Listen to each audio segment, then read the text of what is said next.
દહેગામના જે પશુપાલકો છે, દહેગામના જે ખેડૂતો છે, એ ખેડૂતો આજે એક વ્યક્તિની દાદાગીરીથી ક્યાંક ને ક્યાંક પીડાઈ રહ્યા છે.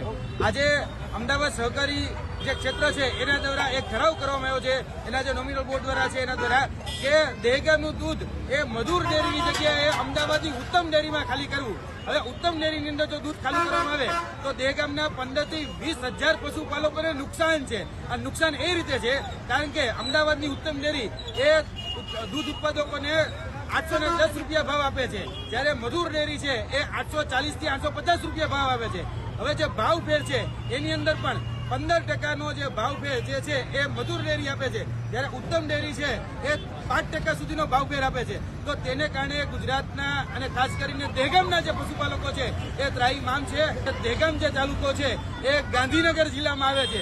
હવે સહકારી ક્ષેત્રનો એવો નિયમ છે કે ભાઈ તાલુકાનું દૂધ જે છે એ જિલ્લા સહકારી મંડળી સુધી જવું જોઈએ, પરંતુ અહીંના જે સત્તાધીશ છે અને ખાસ કરીને જે ઉત્તમ ડેરીના જે સત્તાધીશ છે એ પોતાના હઠાગ્રહી સ્વભાવને કારણે ક્યાંક ને ક્યાંક જે દહેગામની જનતા છે એને લાચાર બનાવવા માંગે છે, પરંતુ દહેગામની જનતા લાચાર બનવાની નથી. તમે ખેડૂતો અને પશુપાલકોની વારે નથી આવ્યા.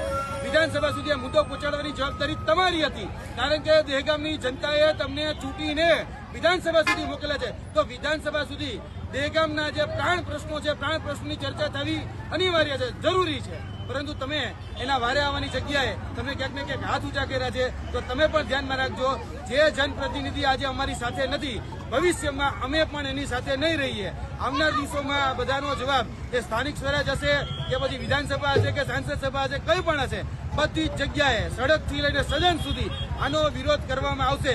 જે ખેડૂતો અને પશુપાલકોની સાથે તમામ લોકો એની સાથે, બાકી જે ખેડૂતો અને પશુપાલકોની વિરુદ્ધમાં રહેશે એને પછી વિરોધનો સામનો કરવા માટે તૈયાર રહેવું પડશે. ગ્રામજનો છે, ખેડૂતો છે, પશુપાલકો છે, એને ધમકાવવામાં આવ્યા છે, એમને ડરાવવામાં આવ્યા છે. અમે એ પોલીસ તંત્ર મિત્રોને પણ કહેવા માંગીએ છીએ કે તમારા ઘરમાં જે દૂધ આવે છે ને એ આ પશુપાલકોની બદોલત આવે છે, એટલે મહેરબાની કરીને કોઈને ધમકાવતા નહીં, કોઈને ડરાવતા નહીં. અને જો ડરાવશો, ધમકાવશો તો પછી એનો ક્યાંક ને ક્યાંક આ ઉગ્રતા છે એનો સામનો તમારે પણ કરવો પડશે.